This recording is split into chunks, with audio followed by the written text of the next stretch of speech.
আপনি যদি সমুদ্র দেখতে দেখতে ক্লান্ত হয়ে পড়েন, যদি ভেবে থাকেন সব দেশের সমুদ্র তো দেখতে একই, তাহলে বলবো চলে আসুন এই দেশটিতে, হ্যাঁ, ফিলিপিন্সে। এখানকার সমুদ্র কিন্তু ইউনিক। আশেপাশের দেশ যেমন থাইল্যান্ড বা ইন্দোনেশিয়ার সমুদ্রগুলোর মতো না। এখানকার রেগুলার সৈকতগুলোর পাশাপাশি আপনাকে যা অবাক করতে পারে এই অদ্ভুত রঙের লাগুনগুলো। অবাক করবে এখানকার লাইমস্টোন পাহাড়। আরো অবাক হবেন এখানকার ছবির মতো গ্রামগুলো দেখে আর অদ্ভুত পাহাড়ি অঞ্চল। পাশাপাশি আন্ডারগ্রাউন্ড রিভার দেখে তো অবাক হবেনি।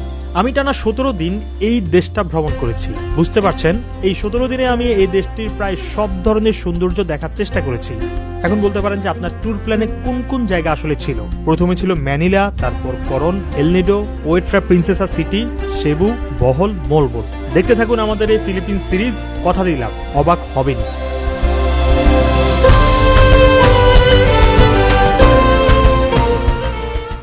বাংলাদেশ থেকে ফিলিপিন্সে যাওয়ার জন্য আমরা মিনিমাম 1.5 মাস আগে টিকিট কেটে রাখি। একটাই কারণ, কম টাকায় টিকিট পাওয়ার জন্য। আমরা এবার যাচ্ছি মালয়েশিয়া এয়ারলাইন্সে করে। টিকিটের প্রাইস মাত্র 46,000 টাকা রিটার্ন। এই টাকার টিকিট পাওয়াটা কিছুটা মুশকিল। ঢাকা, ম্যানিলা, ঢাকা এই দুটো টিকিট কাটতে হলে আপনাকে মিনিমাম 55 থেকে 65,000 টাকা গুনতে হবে। বলতে পারেন রিজনেবল প্রাইসে আমরা টিকিটটা পেয়ে যাই। ওকে, ঢাকা থেকে 4 ঘন্টা জার্নি করার পর আমরা কিন্তু চলে আসছি মালয়েশিয়ার রাজধানী কুয়ালালামপুরে। শুভ সকাল। এখন আমরা মালয়েশিয়ার কুয়ালালামপুর ইন্টারন্যাশনাল এয়ারপোর্টে, আর আমরা যাব হচ্ছে ফিলিপিন্সের রাজধানী ম্যানিলাতে। ঢাকা থেকে ম্যানিলা যাওয়ার কোনো সরাসরি ফ্লাইট নাই, আপনাকে ট্রানজিট নিয়ে কিন্তু যেতে হবে। সেটা থাইল্যান্ডে হতে পারে, সিঙ্গাপুর হতে পারে, মালয়েশিয়া হতে পারে। আমরা ট্রানজিট পাইছি হচ্ছে মালয়েশিয়াতে, কারণ টিকিট কাটছি মালয়েশিয়া এয়ারলাইন্সে। বাট গতকালকের ইমিগ্রেশনের এক্সপিরিয়েন্সটা খুব বাজে ছিল। যতবার আসলে বাংলাদেশ থেকে বের হয়েছি কখনো এই ফিলটা আমার কাছে হয় নাই, যে পাসপোর্ট একদম ভালো করে চেক করা, অনেক টাইম ওয়েট করানো। একটা ইমিগ্রেশন করতে আমার প্রায় 1 ঘন্টার মতো লেগে গেছে। ফ্লাইট ছাড়ার ঠিক 20 মিনিট আগে আমাকে ছাড়ছে। সো এইটা একটা বাড়তি হ্যাসেলের। প্রথমেই বলে রাখি, এই ট্রিপে কিন্তু আমি একা যাচ্ছি, মানে এটা একটা সোলো ট্রিপ হতে যাচ্ছে। আর দ্বিতীয় ব্যাপারটা হচ্ছে এটা একটা বাজেট ট্রিপ, যার কারণে এই লম্বা ট্রানজিট নেওয়া। অলমোস্ট 8 থেকে 9 ঘন্টা কিন্তু আমাদের এয়ারপোর্টের ভেতরেই থাকতে হবে। তো এই লম্বা সময় আসলে কিভাবে কাটানো যায়? এক হচ্ছে আপনি চাইলে লাউঞ্জে সময় কাটাতে পারেন। যদি ক্রেডিট কার্ড থাকে তাহলে তো ফ্রি অ্যাক্সেস পেয়েই যাবেন সব লাউঞ্জে, না নির্দিষ্ট কিছু লাউঞ্জে। আর দ্বিতীয় উপায়টা হচ্ছে, যেটা আমি এখন করবো, সেটা হচ্ছে এয়ারপোর্টের ভেতরে স্টারবাক্সে গিয়ে সময় কাটাবো। ওদের এখানে কিন্তু ভালোই শুয়ে বসে সময় কাটানোর ব্যবস্থা থাকে। জাস্ট একটা কফি নিয়ে বসে পড়ো। ওকে, আমরা উঠে পড়লাম আমাদের সেকেন্ড ফ্লাইটে। প্রথম এয়ারক্রাফটের তুলনায় এই এয়ারক্রাফটটা আরেকটু বেটার, আরেকটু বড়। আর ওয়েবসাইটে গিয়ে আমি আগে থেকে খাবার অর্ডার দিয়ে রাখি, সেটা হচ্ছে নাসিগুড়ি, এবং সাথে ছিল কিছু ফ্রুটস এবং একটা বন, একটা জলের বোতল। খেতে খারাপ লাগেনি, বেশ ভালোই। ভিডিওটির এই পর্যায়ে আমাদের আজকের ভিডিওর স্পন্সরের সাথে পরিচয় করিয়ে দিই। আপনাদের মধ্যে যারা উচ্চশিক্ষার জন্য দেশের বাইরে যেতে চাচ্ছেন বাট সঠিক তথ্য এবং গাইডলাইন পাচ্ছেন না, তারা কিন্তু চাইলে অ্যাব্রোড ইনকোয়ারি এই অ্যাপটি ডাউনলোড করতে পারেন। প্লে স্টোর অথবা অ্যাপ স্টোরে পেয়ে যাবেন। পৃথিবীর যে কোনো প্রান্ত থেকে যে কোনো সময় তাদের অ্যাপ অথবা ওয়েবসাইট থেকে তথ্য নিতে পারবেন, এবং 24 ঘন্টা 7 দিন তাদের চ্যাটবটের সাথে চ্যাট করেও তথ্য নিতে পারবেন। এই অ্যাপে বেশ কিছু সার্ভিস কিন্তু ফ্রিতে পাচ্ছেন। এই অ্যাপের মাধ্যমে আপনি ফাইল অ্যাসেসমেন্ট করতে পারবেন, কোথায় কি ডকুমেন্টস লাগবে সেই সম্পর্কে জানতে পারবেন, এবং টিউশন ফি কত, কোথায় কি স্কলারশিপ অ্যাভেলেবেল সেটা কিন্তু আপনি সরাসরি তাদের অ্যাপ থেকে লাইভ দেখতে পারবেন। আর সবচেয়ে বড় সুবিধা হচ্ছে তাদের অ্যাপের মাধ্যমে আপনি মেন্টরদের সাথে সরাসরি কথা বলতে পারবেন। অ্যাপের মাধ্যমে বাসায় বসে বিদেশের ভিসার জন্য অ্যাপ্লাই করতে পারবেন। আর চাইলে কিন্তু তাদের ঢাকার অফিসে গিয়েও সরাসরি তাদের সাথে কথা বলতে পারবেন, যদিও তাদের হেড অফিস হচ্ছে নেদারল্যান্ডে। কমেন্ট সেকশনে সকল ডিটেলস পেয়ে যাবেন। আবারও প্রায় 4 ঘন্টা জার্নি করে আমরা চলে আসলাম ফিলিপিন্সের রাজধানী ম্যানিলাতে। উপর থেকে দেখা যাচ্ছে ম্যানিলা শহরটা। অনেক শুনেছিলাম এই ম্যানিলা শহরের নাম। অনেকে বলে এই শহরটা নাকি খুব একটা সুবিধার শহর না, সেটা পরে বলবো। আগে চলেন ইমিগ্রেশনটা সেরে নেই। ইমিগ্রেশনটা খুবই স্মুথ ছিল। কি করি, কয়দিন থাকবো, পেশা কি, এই সিম্পল কিছু প্রশ্ন। ওকে, চলেন হোটেলে যাওয়া যাক। আর হোটেলে যাওয়ার জন্য আমরা কল করি হচ্ছে গ্র্যাব। থাইল্যান্ড, ইন্দোনেশিয়া, ফিলিপিন্স এই দেশগুলোতে কিন্তু গ্র্যাব অ্যাপটা খুব ভালোভাবে কাজ করে।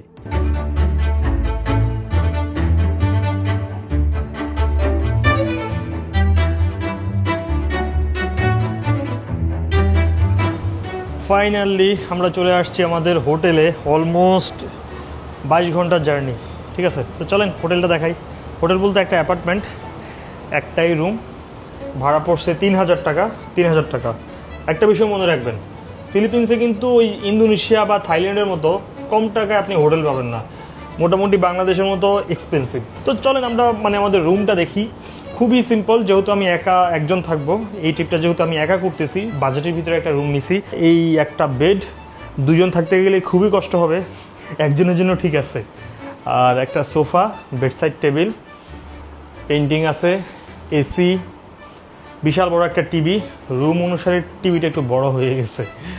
আর এই দিকে একটা কিচেন আছে, ঠিক আছে, চাইলে রান্নাবান্না করতে পারবো, ঠিক আছে। ফ্রিজ আছে, একটা কেটলি আছে, আর এই দিকে ওভেন আছে, হালকা প্লেট টেট আছে আর কি।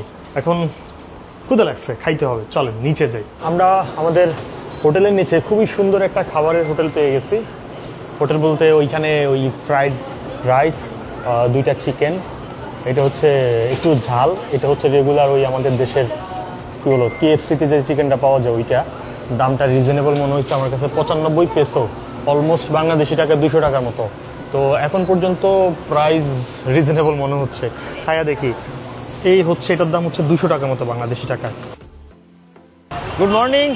ম্যানিলাতে আমাদের আজকে দ্বিতীয় দিন, আর আমরা গতকাল ছিলাম এয়ারপোর্টের পাশের একটা শহরের নাম হচ্ছে নিউ পোর্ট সিটি। এই যে দেখেন পেছনে জলের ফোয়ারা, মানে খুবই সুন্দর, মানে একদম পরিষ্কার পরিচ্ছন্ন। তো যাই হোক, আমাদের ফ্লাইট হচ্ছে দুপুর 2:25, এখন দুপুর 12:25, 2 ঘন্টা পর ফ্লাইট। যাই হোক, সকালবেলা একটু কিছু খাওয়া দাওয়া করি, দেন আমরা এয়ারপোর্টের দিকে যাচ্ছি। নিউ পোর্ট সিটি জায়গাটা আসলে এয়ারপোর্টের সাথে, আর মূল ম্যানিলা শহরটা কিন্তু এখান থেকে 15 কিলোমিটার দূরে। কালকে রাতের বেলা আসার কারণে আমরা আর ম্যানিলা শহরে যাই নাই, কারণ পরের দিন আবার সেই ঘুরে ফিরে এয়ারপোর্টে আসতে হবে। আমাদের এই 15 দিনের পুরা ট্রিপটা শেষ করে একদম শেষের দিন আমরা ম্যানিলা শহরটা দেখতে যাব। বাট এয়ারপোর্টের সাথে এই জায়গাটা, মানে নিউ পোর্ট সিটি জায়গাটা দেখতে বেশ ভালো লাগছিল। আমরা চলে আসছি টার্মিনাল 2-তে, আর আমাদের ফ্লাইটটা হচ্ছে সিবু প্যাসিফিক। মোটামুটি আমাদের যে হোটেল ছিল, হোটেল থেকে আসতে 250 পেসোর মতো লাগছে। তো আমরা এখানে আসার পর সেলফ চেকিং করছি, যদিও আসলে ওদের স্টাফরা আমাদেরকে হেল্প করছে। আমার একটা চেক ইন লাগেজ ছিল, ওইটার জন্য আমাকে এক্সট্রা পে করতে হয়েছে। যখন টিকিট কাটছি তখনই পে করছি। একটা বিষয় মনে রাখবেন, এখানকার ফ্লাইটের কস্ট কিন্তু মোটামুটি ভালোই, হোটেল কস্ট ভালোই, ফ্লাইটের কষ্ট ভালোই। হ্যাঁ, 1 ঘন্টার এই ফ্লাইটের কস্টে হচ্ছে প্রায় 6 থেকে 6,500 টাকা, তাও 1.5 মাস আগে কাটার কারণে এতটা কম। এই ফ্লাইটের কস্ট কিন্তু 12 থেকে 15,000 টাকাও হতে পারে। সাথে কিন্তু কোনো চেক ইন ব্যাগেজ পাবেন না, সেটার জন্য আবার আলাদা করে আপনাকে 2,500 থেকে 3,000 টাকা খরচ করতে হবে। যাই হোক, খুবই ছোট একটা এয়ারক্রাফটে করে যাচ্ছি আমরা ম্যানিলা থেকে করন। আমার সিট নাম্বারটা হচ্ছে 21A, একদম লাস্টের সিটটা দেখেন, একদম যেখান দিয়ে গেটে ঢুকতেছে তার একদম লাস্টের সিটটা।